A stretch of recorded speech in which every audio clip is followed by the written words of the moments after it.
Laurence. Louis de Bourbon s'est dit consterné par la situation de blocage absolu de la France et s'est réjoui que ses paroles aient été abondamment relayées sur les réseaux sociaux. Qu'en pensez-vous ?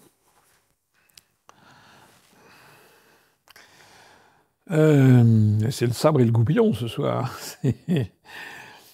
J'ai vu ça. J'allais dire, il est dans son rôle. Je voudrais quand même rappeler ici, mais je marche sur des œufs parce que, bon, je sais que c'est des sujets marginaux. Mais il y avait un sondage il y a un an ou deux, je crois, qui était sorti en France, où on apprenait qu'il y avait quand même 17% des Français, ce qui est quand même pas tout à fait négligeable, c'est même relativement significatif, qui seraient en faveur du rétablissement de la monarchie en France. Ça veut dire qu'il y en a 83% qui ne sont pas d'accord, mais quand même, c'est quelque chose d'intéressant à savoir. Je voudrais rappeler aux gens qui ne sont pas spécialistes de ces questions que l'histoire de France est une histoire assez compliquée, assez complexe, et qu'il y a actuellement 3 personnes qui sont les prétendants au trône. Donc il n'y en a pas un, il y en a 3. Le premier d'entre eux, par ordre, j'allais dire...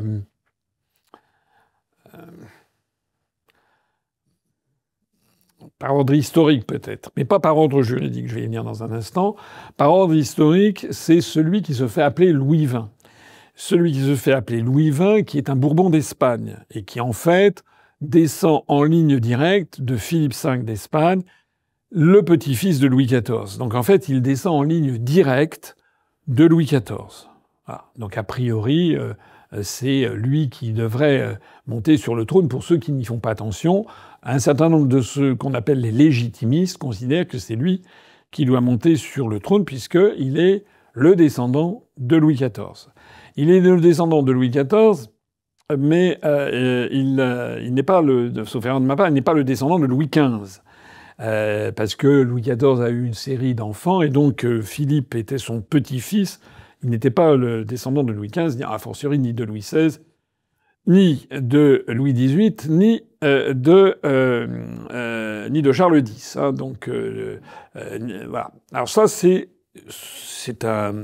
quelqu'un qui parle l'espagnol, qui par ailleurs, dans sa généalogie, est également le petit-fils du général Franco, celui qui avait établi le régime franquiste après, avec la guerre civile espagnole en 1936, et qui d'ailleurs ne se cache pas. Enfin, lorsque, il y a quelque temps de ça doit faire 2-3 ans, le régime espagnol de Madrid a décidé de sortir la dépouille du général Franco de l'endroit où étaient honorés les vainqueurs de la guerre civile espagnole de 1936 par le régime franquiste. Ça s'appelle la vallée de Los Caídos. La vallée des chefs, c'est à quelques distances de Madrid. Donc, enfin, moi, j'y suis allé, on voit, c'est tout à fait intéressant. C'était là que le régime franquiste mettait ceux qui avaient participé. Je crois qu'il y avait Diego de Rivera de la Phalange, enfin, l'extrême droite franquiste qui avait triomphé de la République espagnole. Il y a quelques années, il y a 2-3 ans, le régime socialiste actuellement, enfin socialiste du PSE à Madrid, a fait sortir la dépouille de Franco pour aller l'enterrer ailleurs. L'a fait sortir. Alors ça a fait un scandale en Espagne auprès de la minorité des Espagnols. Il y en a quand même encore une bonne minorité, peut-être 15-20%, de gens qui regrettent le régime de Franco. Et parmi les gens qui ont porté le cercueil de Franco, donc l'on a sorti, ce qui est quand même une mesure, c'est un peu comme si on sortait le cercueil de Lénine de la Place Rouge. Il en avait été question d'ailleurs au moment de la chute de l'URSS. Ils ont décidé de le conserver. Évidemment, c'est une mesure qui est quand même considérée comme un peu, comment dirais-je, attentatoire à la dignité. Et donc, eh bien, Louis XX a porté le cercueil de son grand-père, Franco. Voilà. Alors, ça peint un personnage quand même. C'est pas un personnage très rassembleur. Voilà, il n'est pas français. Enfin, je sais pas s'il a une nationalité française, mais en tout cas, il est de nationalité espagnole. Il est le petit-fils de Franco et il est accessoirement, il est marié avec une femme qui est colombienne. Donc c'est vraiment Il y a un deuxième prétendant au trône, c'est le descendant en ligne directe de Louis-Philippe. Donc ça, c'est la branche des cousins, la branche des Orléans. Et actuellement, c'est le chef de la Maison de France, c'est Jean d'Orléans, qui est le comte de Paris. Donc qui, lui, il vit en France. Ça n'a pas été le cas de ses ancêtres dans les années 1930-1940. Sous la Troisième République, les descendants des monarques français, en particulier des descendants de Louis-Philippe, étaient bannis de la République française. Donc ils vivaient à Casablanca, au Maroc. Voilà. C'est sous la Quatrième République, je crois, que le bannissement a été levé et que donc elle a pu venir se réinstaller en France. Donc lui, c'est le deuxième prétendant. Et il y a un troisième prétendant qui est le prince. Alors lui, il vit en France. Il vit de ses rentes, je crois qu'il a des terres, quoique il a son père, je crois, qui a très largement dilapidé la fortune de la famille qui avait des possessions, notamment forestières, des choses comme ça, qui ont été dilapidées. Donc ça n'est pas une famille très, très riche. Et le troisième prétendant au trône, c'est le prince Napoléon, qui lui descend, alors non pas en ligne directe de Napoléon Ier, mais par je ne sais plus, alors je connais pas tous les arbres généalogiques, mais enfin, il est de la famille de Napoléon, un lointain arrière petit-neveu de Napoléon Ier. Et donc lui, il vit aux États-Unis et je crois qu'il est banquier dans une banque d'affaires, voilà. Et de temps en temps, on le voit. Alors, il faut savoir que la République, d'abord, dans notre Constitution, il est précisé, il y a un article dans la Constitution, c'est que aucune réforme constitutionnelle ne peut avoir pour objectif d'abolir la République, donc de revenir à la monarchie. Donc je le signale. Donc rétablir la monarchie, aujourd'hui, serait inconstitutionnel. Donc il faudrait changer la Constitution. Enfin, c'est un peu un détail, mais je rappelle quand même le cadre mental et juridique dans lequel on est. Deuxièmement, parmi ces trois héritiers, la République a fait son choix, si j'ose dire. Plus exactement, elle a prononcé le droit, puisqu'il y a eu... alors, on met un peu de côté l'héritier de la famille Napoléon, parce que c'est quand même une dynastie. Il y a eu que deux monarques. Il y a eu Napoléon Ier et Napoléon III, et qui étaient considérés par les monarchistes de la famille des Bourbons comme des usurpateurs. Donc il y a des partisans, mais ils sont quand même très très minoritaires parmi les monarchistes français. Les monarchistes français, en revanche, se déchirent entre celui qui se fait appeler Louis XX, qui est donc un Bourbon d'Espagne, et le Jean d'Orléans. Alors je le rappelle une dernière fois ici pour que les choses soient claires. Pourquoi est-ce qu'il en est ainsi ? Parce que il y a eu, au moment de la Révolution française, Louis XVI, qui était roi de France, qui avait été sacré à Reims, était une personne sacrée. C'est-à-dire qu'il avait été oint du Saint-Crème, comme on dit, c'est l'huile qui faisait de lui une personnalité sacrée, sanctifiée, à Reims, avec une huile qui est censée être apportée à Reims par l'archange Gabriel, c'est dans la monarchie française. Et donc à partir du moment où un roi était sacré, on ne peut pas porter la main sur le roi, sinon c'est ce qui est arrivé à Ravaillac en 1610, ou à Louis Damien qui avait donné un coup de canif dans la poitrine de Louis XV, c'est-à-dire les pires supplices écartés en place publique, etc.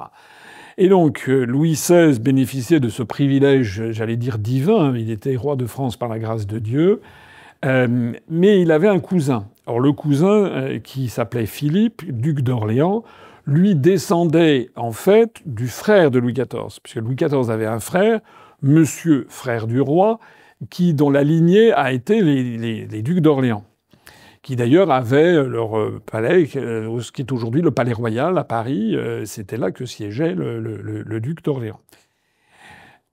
Il se trouve que pendant la Révolution française, le duc d'Orléans, donc le cousin de Louis XVI, était franc-maçon, avait embrassé la franc-maçonnerie et avait embrassé également les idéaux révolutionnaires.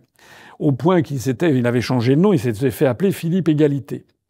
Et il se trouve que le 20 janvier 1793, Lorsqu'il y a eu le procès de Louis XVI, suite à la fuite à Varennes, puis à la découverte de l'armoire secrète, enfin c'est toute une histoire que je ne vais pas raconter ici, lorsqu'il y a eu le procès pour haute trahison du peuple français de Louis XVI, il y a eu un vote, n'est-ce pas, des parlementaires, des représentants du peuple, dont faisait partie Philippe Égalité, et que Louis XVI a été condamné à mort et guillotiné à une voix près.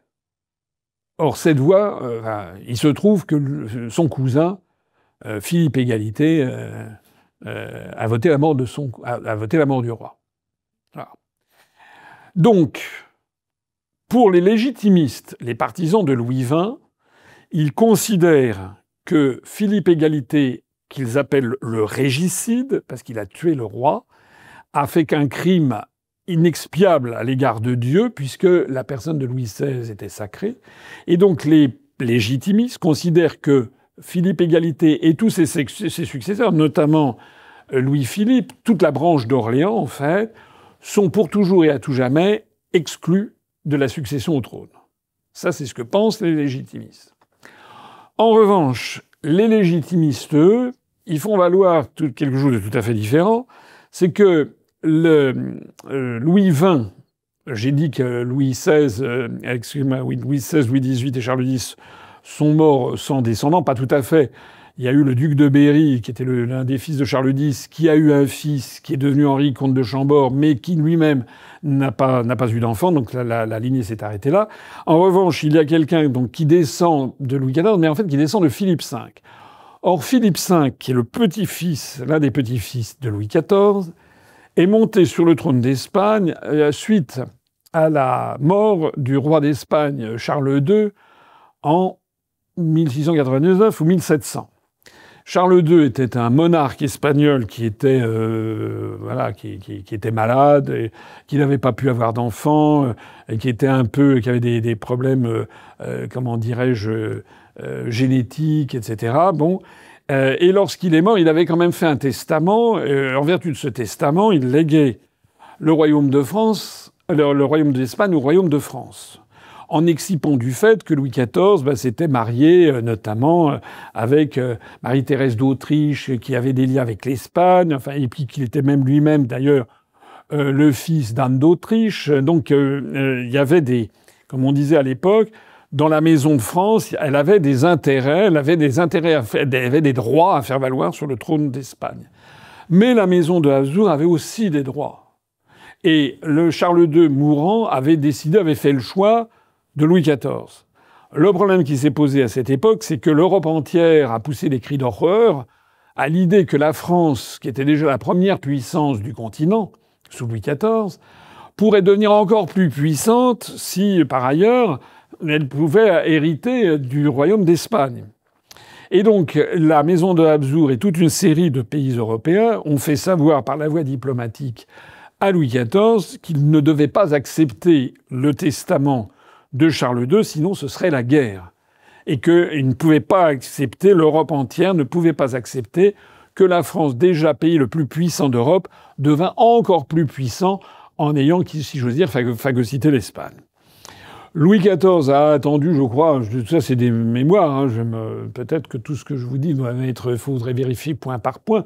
Donc il me semble qu'il a attendu une semaine, pas trop longtemps, et Louis XIV a fini par accepter, donc c'était en 1700, a accepté le testament du roi d'Espagne et a accepté que son petit-fils, puisque c'était de lui qu'il s'agit, monte sur le trône d'Espagne au nom de Philippe V. Et ipso facto, ça a été la déclaration de guerre. Et la France est entrée en guerre contre toute l'Europe coalisée contre elle, ou à peu près. Et c'est ce qu'on appelle la guerre de succession d'Espagne. Cette guerre de succession d'Espagne qui commence en 1700, qui va tourner assez mal. En plus de ça, c'est une période qu'on appelle le petit âge glaciaire. Il fait exceptionnellement froid en France à ce moment-là. L'hiver est épouvantable. Il y a le vin gel sur la table du roi à l'intérieur du château de Versailles. Le roi, pour avoir des armes, pour avoir des soldats, est obligé de payer, de mettre sa vaisselle en or, de la faire fondre, il est obligé, on trouve beaucoup moins d'écus en argent qu'il n'y en avait, parce que beaucoup ont dû être fondus pour avoir... Enfin, c'est la dèche, enfin, c'est vraiment la catastrophe. Et arrive la bataille de Malplaquet, donc ça doit être en 1709, quelque chose comme ça, qui est une catastrophe pour la France. Voilà. Et la France est à 2 doigts d'être détruite, d'être occupée par l'ensemble de l'Europe coalisée. Donc cette guerre de succession d'Espagne a failli mener le royaume de Louis XIV à la destruction. C'est un truc incroyable, hein. On n'est passé pas très loin d'une catastrophe absolue qui aurait complètement changé l'image rétrospective que l'on a d'ailleurs sur le règne de Louis XIV.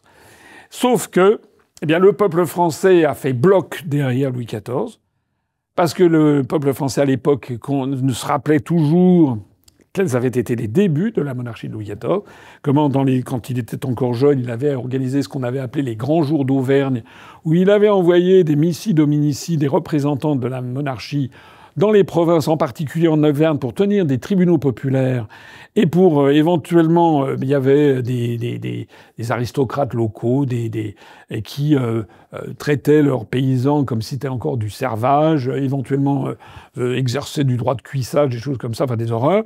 Et donc Louis XIV est apparu comme le défenseur de la veuve et de l'orphelin contre l'aristocratie qu'il voulait par ailleurs mater, puisqu'il avait été très traumatisé, au tout début de son enfance, par l'épisode de la Fronde. Mais je ne vais pas entrer dans trop de détails pour me concentrer sur ce qui s'est passé en fait. En 1709, la France a failli être détruite. Le peuple français, au lieu de se révolter contre les conditions épouvantables dans lesquelles il vivait, a fait bloc derrière Louis XIV, et ça a été la divine surprise de la bataille de Denain en 1712, où la France a miraculeusement triomphé de ses adversaires. Et donc là, tout le monde était épuisé, était extrêmement fatigué. Ça faisait quand même 12 ans qu'il y avait la guerre sporadique, hein, mais une guerre quand même avec de nombreux morts. Et donc l'idée a germé entre les esprits que ce serait le moment de faire la paix, un petit peu comme ce qu'a fait Trump avec les Israéliens et les Palestiniens. Et donc ça aboutit au traité d'Utrecht de 1713 qui clôture la guerre de succession d'Espagne. Et pourquoi je vous raconte tout ça? Parce que c'est fondamental à comprendre si vous voulez comprendre ce qui se passe aujourd'hui sur cette affaire.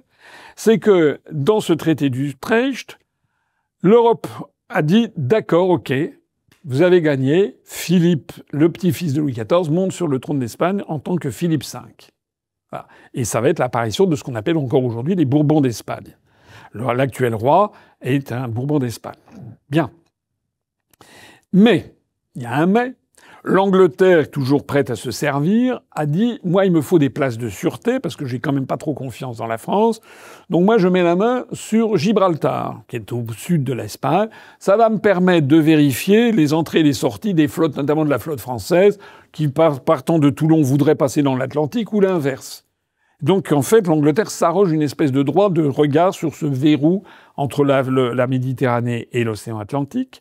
Ça dure toujours. Vous savez qu'il y a toujours une bisbille entre l'Espagne et le Royaume-Uni, parce que l'Espagne voudrait récupérer le rocher de Gibraltar. Il y a d'autres conditions, d'ailleurs, qui sont demandées par l'Espagne, mais celle-là est la plus connue.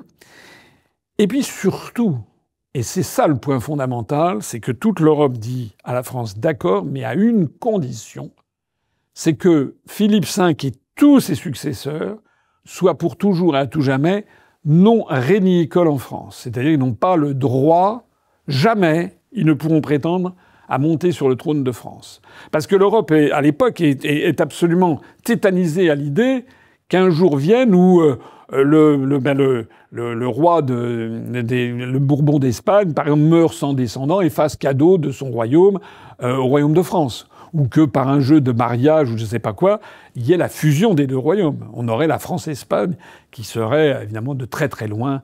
À l'époque, on est au début du XVIIIe siècle, très très très loin, la première puissance du monde en fait.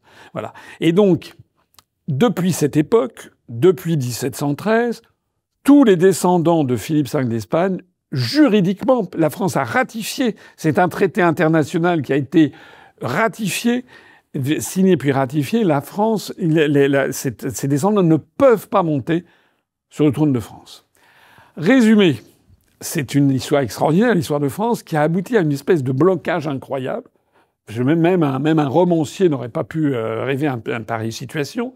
C'est que Louis XX ne peut pas régner sur le trône de France en vertu des traités du point de vue du droit international, ça lui est interdit. C'est pas parce que ça a été signé en 1713 que c'est devenu invalide.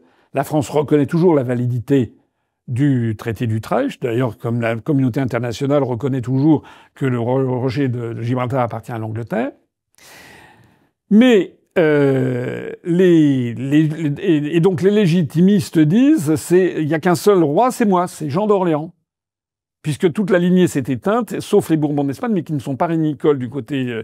Donc ce sont les descendants de Jean d'Orléans. Et les légitimistes, comme je l'ai dit tout à l'heure, refusent Jean d'Orléans parce qu'ils estiment que depuis qu'il est le descendant du régicide et que donc, au regard de la justice divine, il ne peut plus jamais mettre les pieds sur le trône de France. Alors c'est assez passionnant quand on y réfléchit. C'est que vous avez deux justices différentes, la justice des hommes et la justice de Dieu. Les légitimistes qui soutiennent la candidature de Louis XX se prévalent de la justice de Dieu.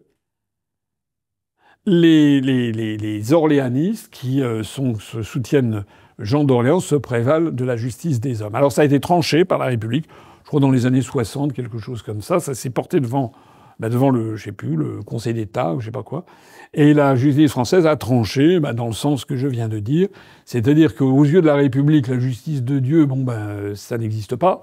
En revanche, les traités internationaux, ça existe. Voilà. Et donc, pour la République française, aujourd'hui, il y a un prétendant au trône qui s'appelle... il me semble que sur sa carte d'identité, on lui accorde le titre de courtoisie de Monseigneur, qui est le comte de Paris, qui est Jean d'Orléans. Voilà un petit peu comment ça se passe. Alors les positions sont évidemment irréconciliables. Et là, moi je dis que si je voulais faire un petit peu d'humour, je dirais qu'il faudrait qu'il y ait une union des dynastes. Il faut qu'ils ont tous assez de guerre d'ego et qu'il faut tous qu'ils se mettent ensemble. Bon, voilà ce que je voulais dire. Je terminerai quand même un dernier point qui n'est pas humoristique, c'est que je suis le seul responsable politique français à avoir prévu, je l'ai déjà dit, je le répète, à avoir prévu dans mon programme de donner une place aux descendants, à Jean d'Orléans, que je connais un petit peu d'ailleurs, qui est quelqu'un de tout à fait intelligent, très, très bien, et de lui proposer une place qui serait une espèce, un peu le concept de ce qu'on appelle au Japon, enfin je sais pas si on peut dire ça, mais trésor national vivant, c'est-à-dire quelqu'un qui serait le représentant de l'histoire de France, et qui aurait par exemple un mandat, alors ça serait un cas un peu unique dans la République, mais enfin on peut peut-être par une loi imposer cela, c'est qu'en tant que représentant de toutes les générations de rois qui ont fait la France, il puisse être, par exemple, jouer le rôle de quelqu'un comme actuellement Stéphane Bern, c'est-à-dire qu'il serait le responsable du patrimoine français.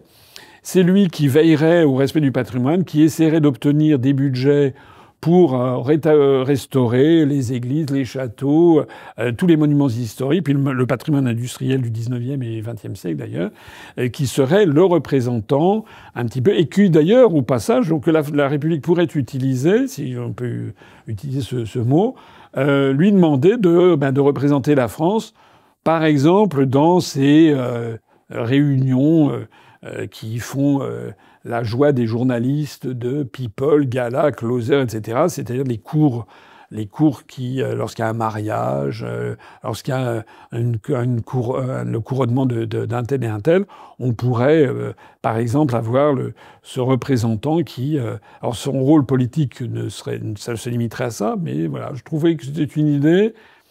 Dans mon souci toujours d'essayer de rassembler un petit peu tout le monde, je trouvais que c'était une idée qui serait intelligente et qui permettrait justement d'utiliser notre histoire à notre avantage, pour l'avantage commun de tous les Français.